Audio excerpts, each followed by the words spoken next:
आजही गावाखेड्यात शहरात आपली लग्न ही विवाह संस्थेपेक्षा पारंपरिक पद्धतीनेच अधिक जुळतात. मात्र परंपरेचं रूपांतरण काहीसं उत्सव प्रियता व सोहळ्यात झालं आहे.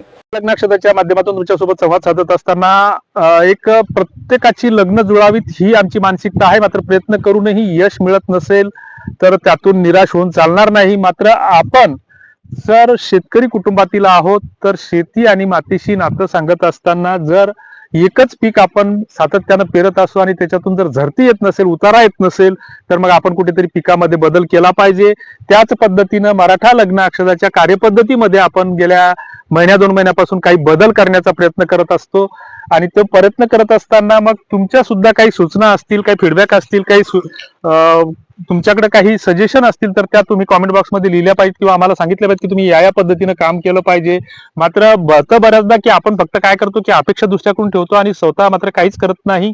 तर तेव्हा एक आम्हाला असा अनुभव आलेला आहे की असं होत आहे आमच्या बाबतीत की मराठा लग्न अक्षता हे मोफत आहे किंवा फुकट आहे हे सांगत असताना होतं काय की एखाद्या ठिकाणी एखादा कार्यक्रम असतो, 2 वाजलेले असतात, भाषण करणारा भाषणात बोलत असतो आणि आता 10-15 मिनिटात आपल्याला सगळ्यांना जेवणाचा आस्वाद घ्यायचा आहे. बाजूच्या खोलीमध्ये तुमच्यासाठी सगळ्यांसाठी बफेची सिस्टम ठेवलेली आहे आणि 2 वाजले की आता बाजूच्या रूम मध्ये जाऊन सगळ्यांनी जेवणाचा आस्वाद घ्या असं सांगितलं जातं आणि सगळी लोकांच्या पोटामध्ये भुकीचा आगडोंब उसळलेला असतो आणि सगळी लोक उठतात आणि त्या हॉलकडे जातात आणि मग त्या बफेच्या टेबलची जी काही अवस्था होती ती तर प्रत्यक्ष सांगायची गरज नाही. कुणाच्या हातात वाटी येते, कोणाला ताट भेटते, कोणाला चमचा भेटते, कोणाला गुलाबजामुन भेटते, कोणाच्या हातात 2-4 भजी येतात. सगळ्यात तिथं गोंधळ होतो. तसंही आमच्या लग्न अक्षताचं झालेलं आहे की आम्ही हे सांगत असतो आणि दिवसभरातून सकाळी उठल्यापासून जे संध्याकाळपर्यंत जे फोन कॉल सुरू होतात, तुमचा अनाथ आश्रम कुठे आहे, तुमच्याकडे गरीब मुली आहेत का, तुम्ही लग्न जुळवता का, हे करता का, ते करता का. आणि मग गुगलवरून आमचा नंबर घेतला. 2 सिम आम्ही याच्या आधी बंद केले. आता 3रं सिम बंद करणं शक्य नाही कारण ओटीपी साठी तो नंबर अनेक ठिकाणी गेलेला आहे.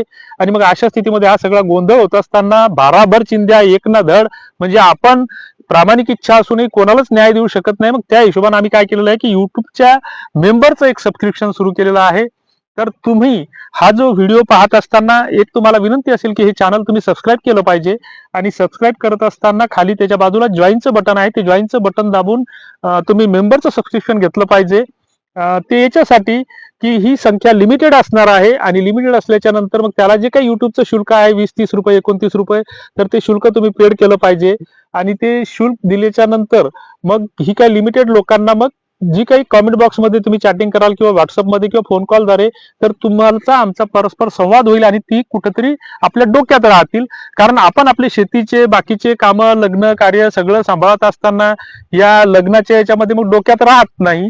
कारण बऱ्याचदा असं होतं की आपण रिक्वेस्ट टाकतो, रिक्वेस्ट ऍक्सेप्ट केल्याच्या नंतर एखाद्या मुलीकडच्यांना आपण व्हॉट्सअपवर मजकूर टाकतो किंवा त्यांना फोन कॉल करतो.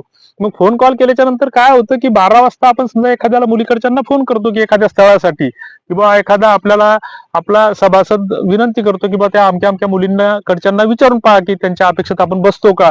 मग त्याच्यासाठी आपण फोन केला समजा 12 वाजता, मग तो काहीतरी समोरचा व्यक्ती काहीतरी कामात असतो. पहिल्यांदा आपण तर त्यांना 2-3 वेळेस व्हॉट्सअपला मेसेज करतो, मात्र तो मेसेज पाहत नाही किंवा प्रतिसाद देत नाही. आणि मग ज्यावेळेस आपण फोन करतो प्रत्यक्ष तर त्यावेळेस त्यांच्याकडून कुठल्या तरी कारणामुळे तो फोन उचलला जात नाही.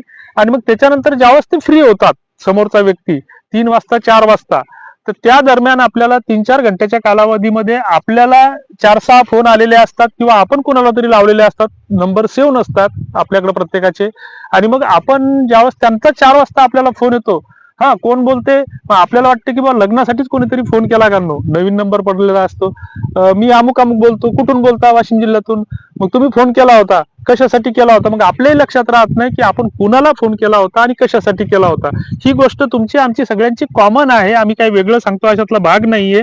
तर अशा ह्या गोष्टी आहेत. तर आपण जो काही याच्यातून वेगळेपणा करण्याचा प्रयत्न करत आहोत, तर तुमच्याकडे काही सूचना असतील तर आपण काय वेगळं करू शकतो त्या तुम्ही आवर्जून आम्हाला कॉमेंट बॉक्समध्ये व्हॉट्सअपद्वारे सांगितल्या पाहिजे, सूचना दिल्या पाहिजे की तुम्ही या पद्धतीने असं करू शकता की जेणेकरून मोफत सेवाभाव देण्याचा आपला या माध्यमातून प्रयत्न राहील. गेल्या 7-8 वर्षापासून तोच प्रयत्न आहे आमचा. मात्र तुम्हाला एक विनंती असेल की हे चॅनल सबस्क्राईब केलं नसेल सबस्क्राईब करा आणि मेंबरशिपची रिक्वेस्ट जॉईन करा. त्यातून आपण वारंवार छोट्या व्हिडिओद्वारे सूचना देत असतो किंवा ऍप्लिकेशनवर किंवा आपल्या ब्लॉगरच्या पेजवर आपण तशा सूचना देण्याचा इथून पुढे प्रयत्न करणार आहोत. तेव्हा तुर्तास धन्यवाद. तुमच्या कॉमेंट नक्की लिहा. जय जिजाऊ.